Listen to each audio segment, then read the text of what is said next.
One class. ये देखें, इसको आपने बोलना है आ। क्या बोलना है? आ।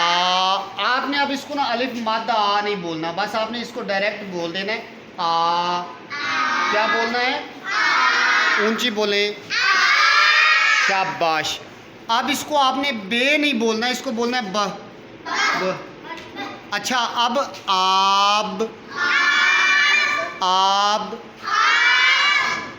कैसे लिखा जाएगा? ऐसे, इकट्ठा ऐसे लिखा जाएगा आप। और इसको क्या बोलना है? आप।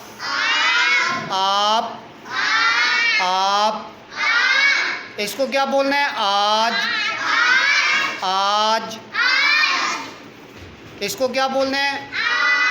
आग। आग।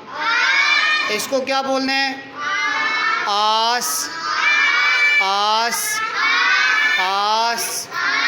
इसको क्या बोलना है? आल। आल। इसको क्या बोलना है? आन। आन। इसको क्या बोलना है? आम। आम।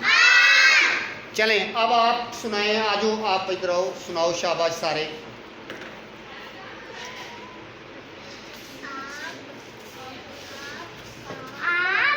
शाबाश। शाबाश।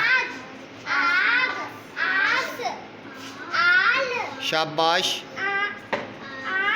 शाबाश। Very good. क्लैपिंग करो इसके लिए।